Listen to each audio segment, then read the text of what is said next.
Buenas tardes y muchas gracias a todos por venir a la presentación del nuevo libro que editamos desde la Asociación Cultural Luz de Trento, que es Los cadetes del Alcázar, escrito en 1937 por los franceses Henri Massis y Robert Brasillac. El general Blas Piñar Gutiérrez ha escrito el prólogo y don José Luis Orella ha escrito el estudio preliminar sobre el libro.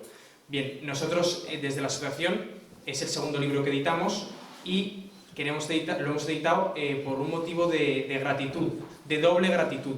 De gratitud, por un lado, a los héroes del Alcázar, que defendieron el Alcázar hasta las últimas consecuencias, dispuestos a entregar su vida por la defensa de Dios y de la patria, y en un segundo lugar, por gratitud a los autores, dos franceses provenientes de Acción Francesa, que pusieron su pluma al servicio de la causa nacional y procuraron que internacionalmente el bando nacional pues, tuviese los máximos apoyos con la publicación de libros como este.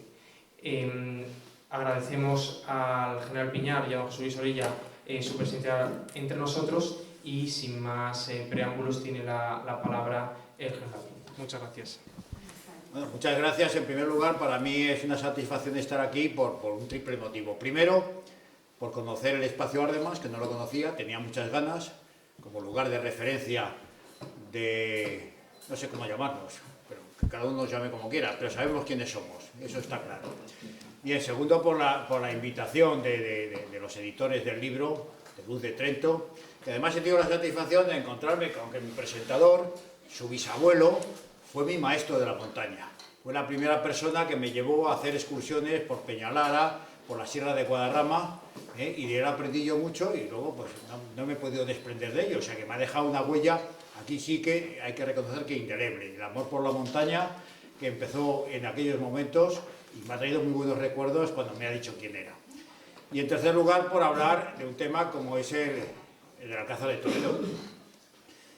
Tengo el orgullo de ser nieto de dos defensores del Alcázar de Toledo. Entonces el tema del Alcázar no lo conocía, bueno, lo he conocido directamente cuando he visto la reconstrucción del Alcázar de pequeño. He conocido las ruinas, pero pocas ruinas ya por lo menos lo habían desescombrado, pero sí sobre todo las obras de reconstrucción del Alcázar. Y luego cuando se acaban las obras de reconstrucción he conocido el antiguo museo de la defensa del Alcázar de Toledo, que además estaba explicado por antiguos defensores, gente de posibilidades modestas y que le daban un empleo, un trabajo que ellos hacían con mucha satisfacción. Entonces, oír la defensa del Alcázar por los que habían sido defensores al nivel digamos, de tropa, eso no se borra, eso no se borra y queda marcado. Pero la verdad es que a partir de aquello, pues yo no me había estudiado ni había conocido más a fondo cómo fue la defensa del Alcázar de Toledo. Y fue a raíz de que me nombraron hermano mayor de la Hermandad del Alcázar de Toledo cuando tuve la obligación de estudiármelo a fondo. Y ha sido una gran satisfacción. Y ha sido una gran satisfacción no solo por conocerlo con detalle, sino por poder exponerlo muchas veces ante muchos públicos. Yo creo que a lo largo de la geografía española he dado la conferencia de la defensa y liberación del Alcázar de Toledo, porque hay que hablar de la liberación también. He hablado pues cerca de 30 veces, pero es que he hablado también en Hispanoamérica y a veces con mucho más éxito que en España. O sea que la conferencia que di en Buenos Aires en el Círculo Militar Argentino reunió a 400 personas, y además 400 personas que estaba la flor y nata del ejército argentino y sus familias, además de muchos españoles de los que han ido a vivir allí en Argentina. Bueno, dicho este preámbulo, que ya es bien largo, y no quiero quitar tiempo a José Luis, que sé que nos va a aportar conocimientos que más necesitamos todos, porque del Alcázar de Toledo más o menos todos sabemos, pero yo quiero ahora que se va a poner en duda y hablar del 18 de julio como si fuera un golpe de Estado. Es que yo cuando oigo esas cosas es que se me revuelve, no el estómago, porque ya lo tengo acostumbrado con todo lo que estamos viviendo, pero el sentido, nos tratan como idiotas.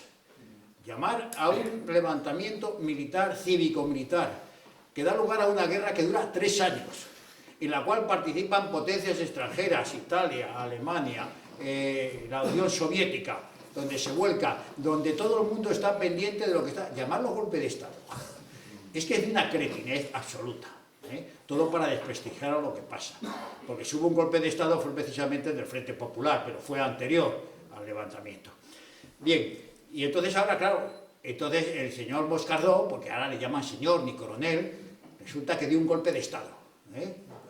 Moscardó quería apropiarse del poder, quería gobernar en España. De risa. Bien, y entonces todo esto es para exigir que los que están enterrados en la cripta del Alcázar de Toledo sean exhumados y que se los lleven de allí. Porque es un lugar público y, claro, estos golpes de Estado antidemocráticos y ante la libertad que ellos han defendido siempre, los comunistas, todos sabemos en su historia, son todo democracia y libertad. Nunca han matado a nadie, no han asesinado a nadie, no han perseguido a nadie, pero si se han matado entre ellos mismos centenares de veces, si se han exterminado entre ellos.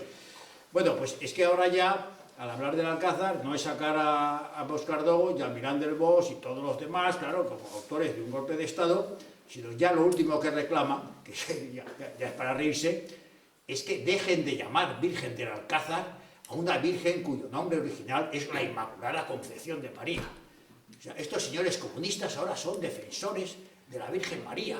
¿En qué atrocidad llamarla Virgen del Alcázar? Hay que devolverla a su origen, que es la Inmaculada. Yo recuerdo a esos 10 manifestantes que hubo el último 27 de septiembre en Plaza de Zocodover, los recuerdo, mentira, claro, para reírme de ello, los recuerdo en las vigilias de la Inmaculada, rezando allí en la Catedral de Toledo, arrodillados, vamos, de risa. Bueno, este es el mundo en que vivimos. Entonces, ante este mundo que vivimos, lo que quieren es sobre todo negar que la defensa y liberación del Alcázar de Toledo fue una gesta impresionante. No para España, sino para el mundo entero, que se siguió en todo el universo, antes y después, que cuando venía después de la guerra cualquier representación extranjera, fueran de los aliados, fueran de los no aliados, fueran de los neutrales, lo primero que pedían ir a visitar es el Alcázar de Toledo. Y había placas de los ejércitos de todo el mundo, incluso de la China comunista. Había una placa reconociendo el valor del Alcázar de Toledo, lo que fue una gesta independientemente de ideología. Humanamente fue una heroicidad colectiva que no tiene antecedentes, sobre todo en la época moderna. Y esto es lo que quieren borrar, porque esto es lo que les duele.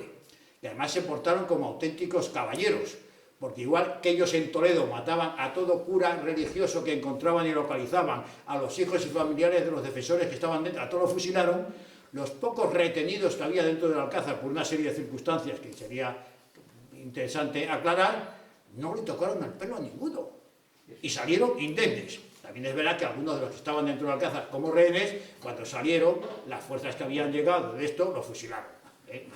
Eso ya que habían vivido los combates y todo, y dijeron, bueno, dejémonos de broma, que con los que han asesinado a estos tíos dentro de Toledo no van a quedar los que eran inspiradores de esos fusilamientos, iban a quedar indemnes. Bien, yo ahora voy a tocar una docena de puntos por los que creo, bastante conocidos, por los que creo que fue una gesta auténtica lo del Alcázar de Toledo. No es por lo que creo, que estoy convencido, y cualquier persona que sea normal se lo cree. Lo primero empieza el día de la proclamación del estado de guerra, el día 21 de julio. Ya fue una primera heroicidad. ¿Por qué?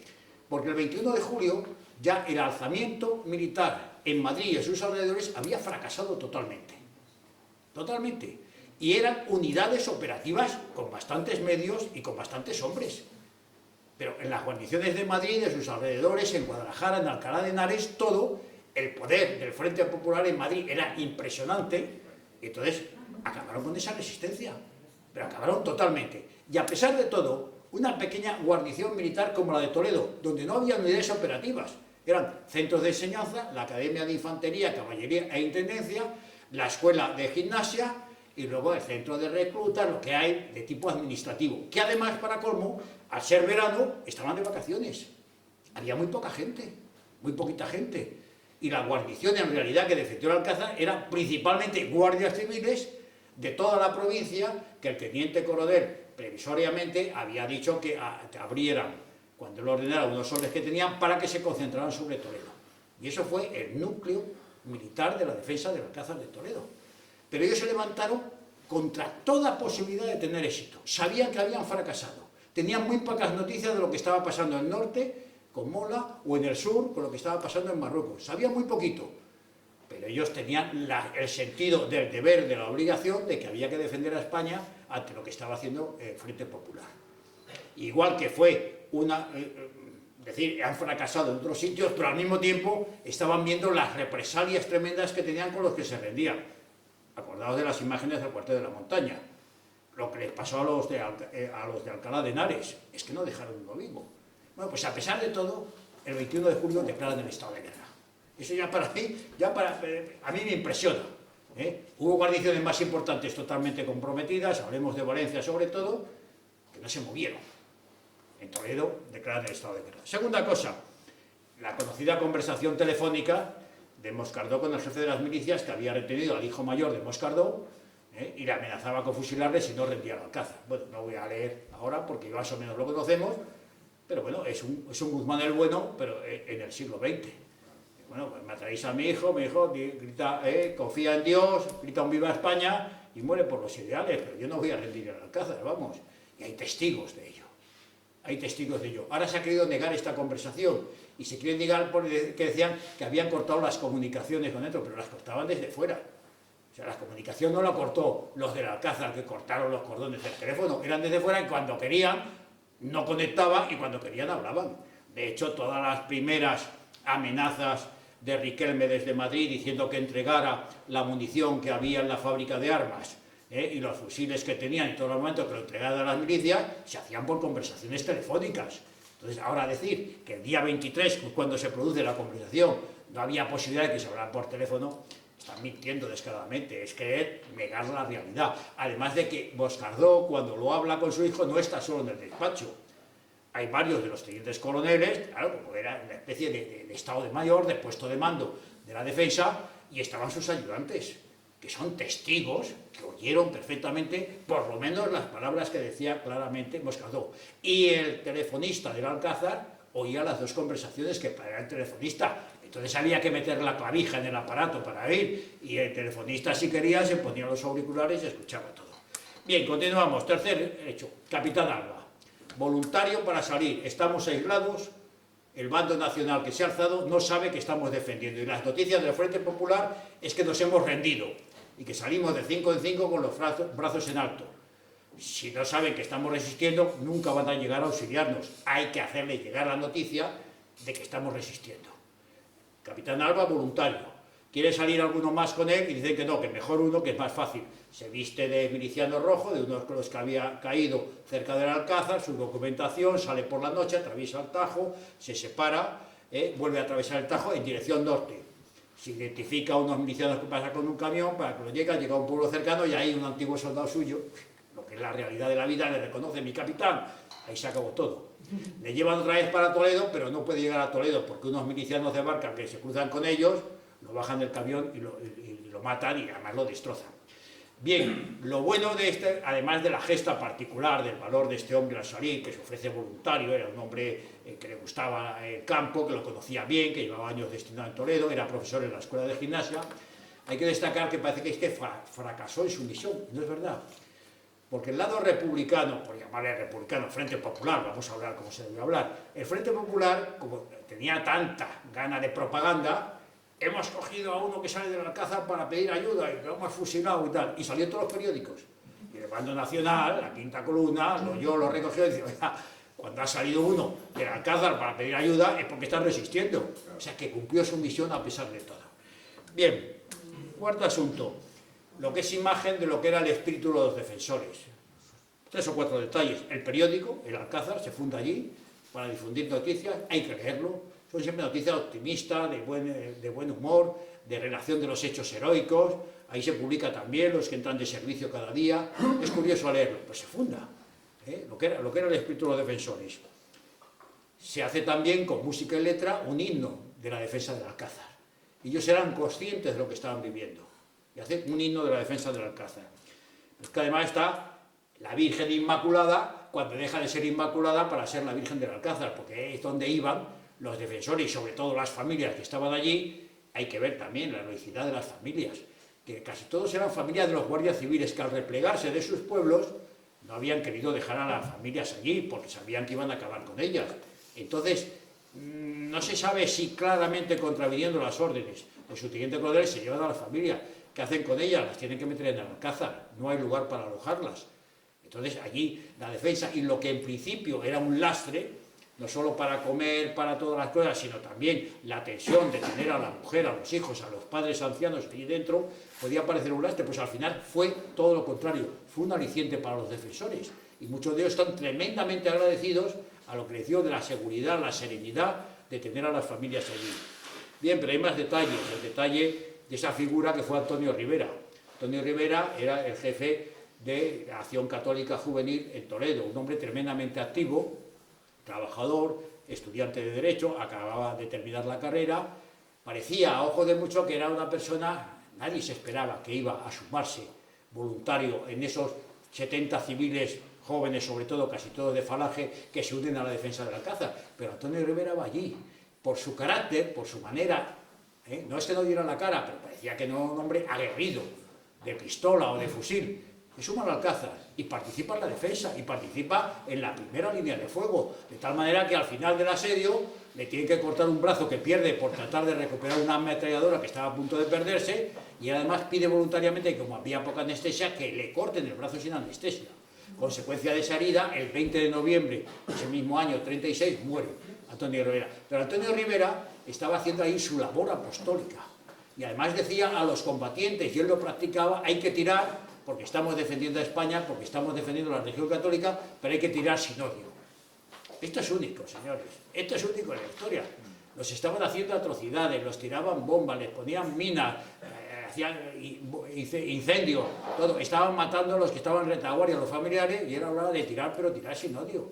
Pero en los momentos candentes del combate, no después cuando ha pasado, sino en los momentos duros del combate. Y además la gente lo vivía, y se llenaba de este espíritu.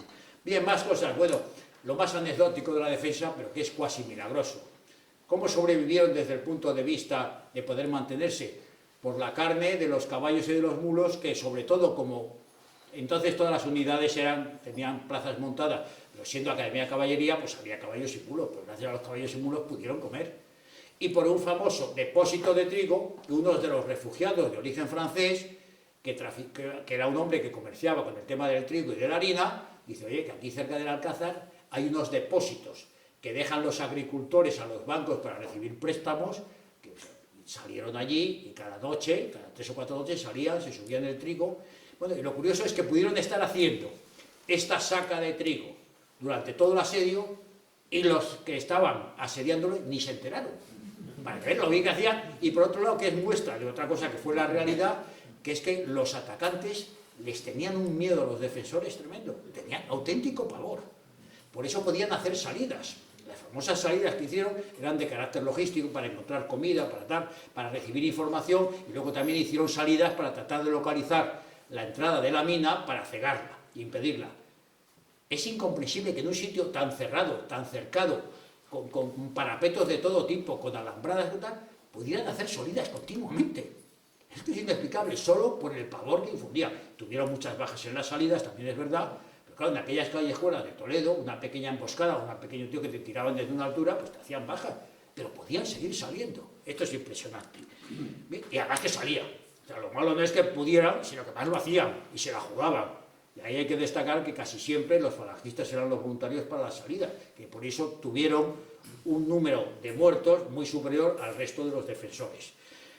Bien, otra anécdota importante de eso, el alférez Durán estaba en el lado rojo, le habían movilizado, era de artillería, le llevaron al otro lado, no en la zona donde se entra en Toledo, en Pinedo, sino en la zona de enfrente de los Alijares, hay unas piezas de artillería para tirar sobre el Alcázar, y en vez de tirar sobre el Alcázar, tiró sobre las piezas de Pitero.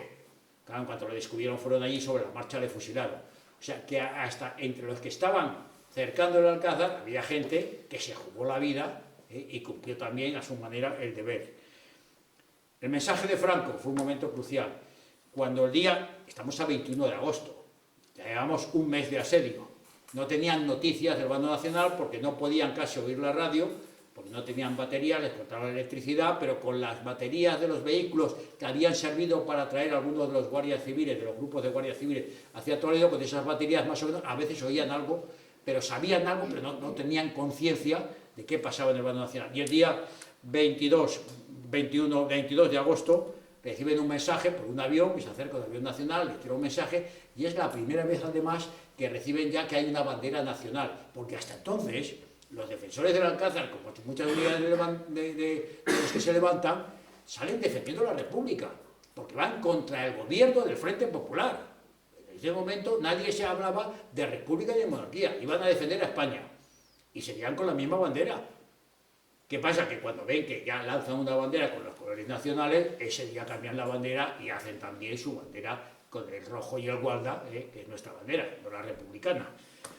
Bien, vienen luego los episodios que parece mentira, pero creo que son los más importantes. Primero, la visita del comandante Rojo. El comandante Rojo acababa de ascender. Rojo era de la promoción de mi abuelo, que también acababa de ascender, de Las Piñar Arnedo, acaban de ascender ese mismo año. O sea, son comandantes del año 36.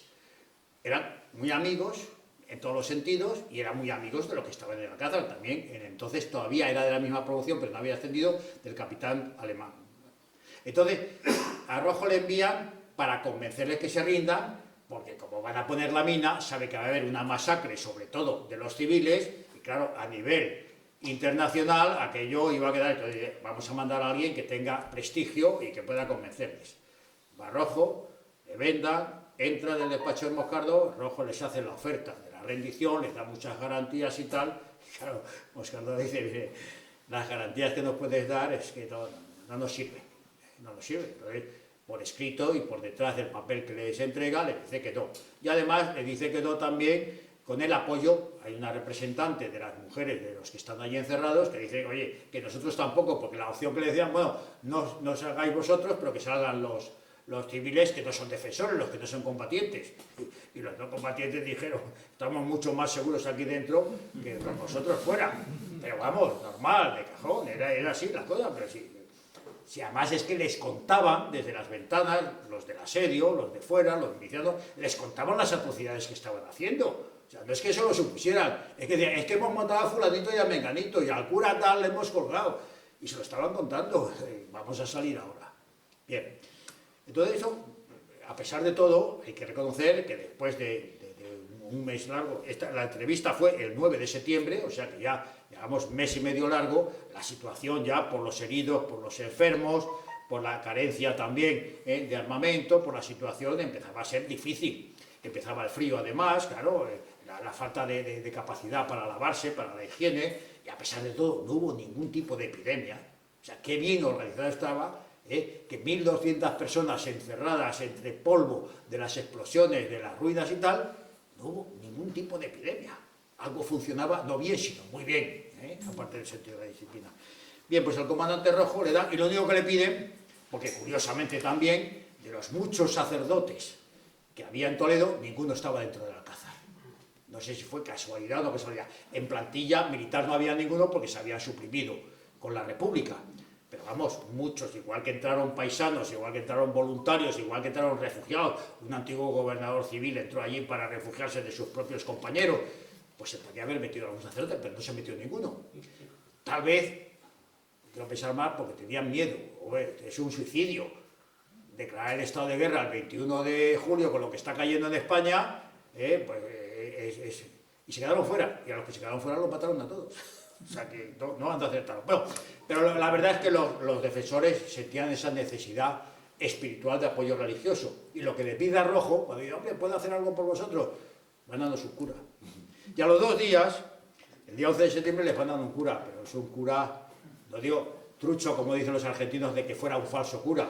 Pero vamos, la misión que fue, no fue de apoyo espiritual, fue también a tratar de bajarles la moral para que se rindieran.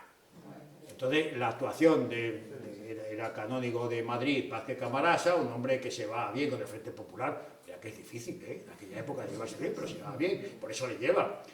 Entonces celebra la misa, confiesa a los que están en la enfermería los más graves, porque no tenía tiempo para más, y en la homilía de la misa y en los sótanos, aquello fue, vamos, de un derrotismo, como diciendo, no tenéis manera de salvaros, lo que estáis haciendo es una locura, hay que desistir y tal. Entonces, como me decía, defensores o niños de los que estuvieron de allí, que con los que más he podido hablar luego ya, cuando tenía más interés, digamos, histórico, me decían, a mi padre guardia civil, que no la había visto llorar en la vida, le vi llorar de rabia de estar escuchando a Vázquez Camarasa de que les tratara de convencer de que se rindiera. esa sensación. Es más, algunos estuvieron después, una vez liberado, mucho tiempo, dejaron de asistir a misa y de escuchar esto porque les dejó aquello un amargor tremendo, un amargor tremendo que fue muy duro. Pero bueno, seguían adelante. Esas son las heroicidades, digamos, internas, que son casi no a nivel colectivo, sino a nivel personal, porque eso hería a las conciencias de cada uno. Bien, después de Vázquez Camarasa tenemos el tema de la explosión de la mina. Fue dantesco, una mina impresionante, preparada, además hicieron todo pues una especie de teatro. Ahí se llevaron representantes extranjeros, estaba Largo Caballero como jefe de gobierno, porque claro, aquello iba a ser un éxito total.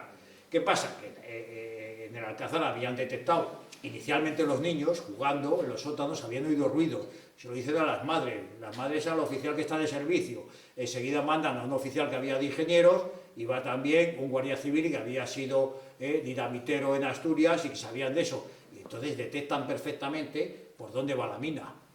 Cuando ven ya que dejan de disparar la artillería, que ya no se oyen más ruido, ya han cargado la mina, la van a hacer explotar, lo que hacen es cambiar a toda la gente que estaba viviendo eso a la parte más alejada de donde estaban los túneles de la mina. Total, que cuando produce la explosión mueren los que están de servicio en esa zona.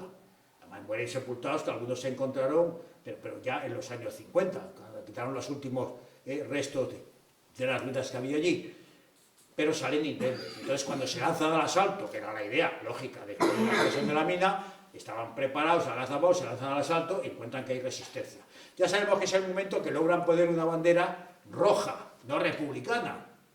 O sea, ellos no iban con la bandera republicana, los defensores de la república democrática, la legalidad, no. La que ponen es una bandera roja con la hoz y el martillo.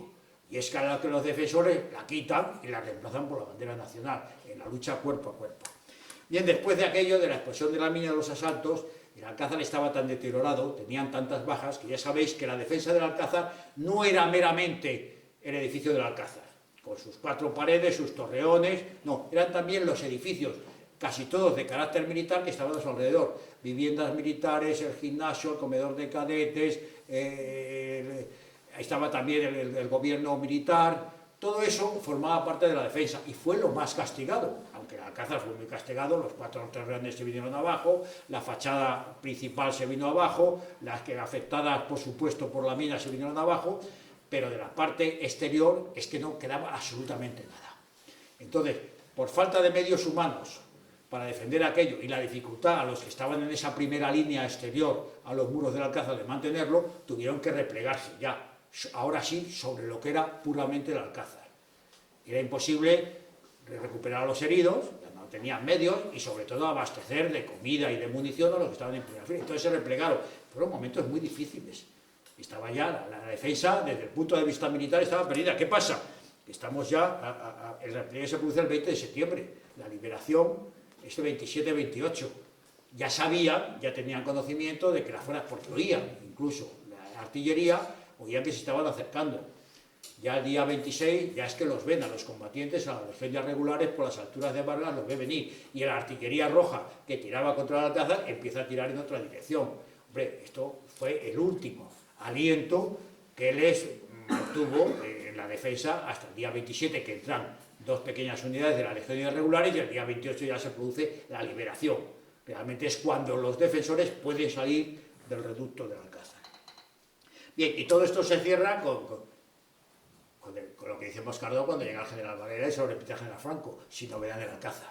Bueno, esto ya es lo que se dice, esa sencillez de decir, hemos cumplido con nuestro deber, tenemos 150 muertos, 300 heridos y tal, y el Alcázar destruido, sin novedad del Alcázar, pero sin novedad porque habían cumplido la misión. El Alcázar se mantenía y habían conseguido su motivo. Bueno, y esto, como digo siempre, no podemos olvidar que en la defensa es fundamental la liberación. Sin la liberación hubiera cambiado todo. Y la liberación fue también una heroicidad por los que llegaron. Llegaban desde Marruecos, habían pasado el estrecho con las dificultades, el famoso 5 de agosto, habían empezado 2 columnas pequeñísimas, en vez de ir por el camino recto hacia Madrid, se fueron apoyándose en la frontera de Portugal para más seguridad, fue una auténtica guerra relámpago de pequeñas unidades, llegaron hasta Badajoz, luego allí ya hicieron el giro apoyándose en la derecha en el Tajo, y luego tuvo la decisión, yo creo que sabia y acertada de Franco, de en vez de dirigirse a Madrid, que no hubiera servido para nada, porque Madrid era imposible de tomar, dirigirse hacia Toledo y ganar esa gran batalla psicológica que fue la liberación del Alcázar. Pero le costó muchas vidas y mucho heroísmo también en esas columnas. Empezaron 2, se sumaron otras 2, se fueron reforzando por la cantidad de bajas y porque conseguían una mayor movilización y paso de las fuerzas del Estrecho, pero al final fueron 4 columnas las que tomaron Toledo. Por eso en Madrid se empezó a hablar de la quinta columna, porque no había más. Y cada columna eran de 1000, 1100 hombres. Y esos se iban a enfrentar con un Madrid que decían que hubiera caído por su propio peso, un Madrid que tenía cerca de 200.000 defensores organizados, entre ellos ya las primeras brigadas organizadas. O sea que eso también que se ha querido, el gran error de Franco y tal, y que por eso alargó la guerra, majaderías. Desde el punto de vista del militar, nunca se hubiera podido tomar Madrid. Era imposible en aquel momento, y tal y como estaban las cosas, como se demostró luego, además, a lo largo de la guerra.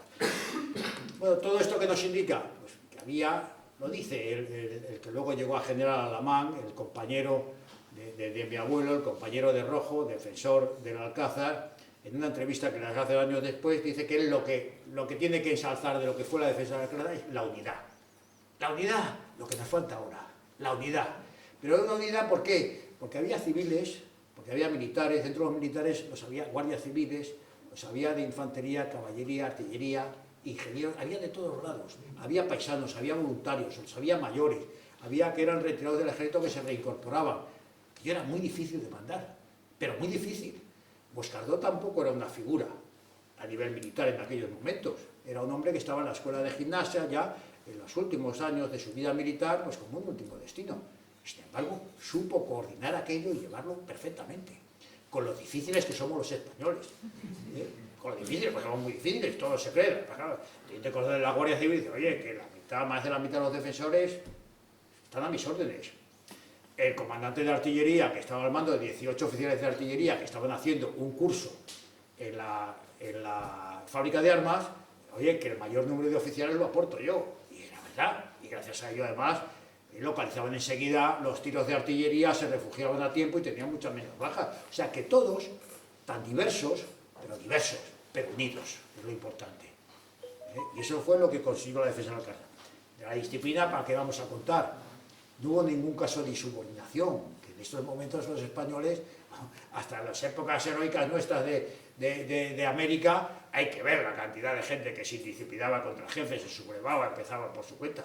Aquí no hubo ninguna. Hubo desertores, unos por cobardes, otros porque no sentían lo que estaban defendiendo, pero no porque se insubordinaran contra el mando. Patriotismo, pues todo esto lo movía el patriotismo, y el sentido religioso, por supuesto. Y luego, el sacrificio, que es lo que hacen los héroes. Estaban dispuestos a sacrificarse. Ellos daban por seguro que iban a morir en la defensa, pero lo afrontaban igual. Que unos iban a morir antes y otros después. Cayeron muchos. Cayeron los más jóvenes, cayeron los más valientes. Como digo, los jóvenes de Falange fueron los que mayor número de bajas tuvieron. Pero es que acaba la guerra y siguen.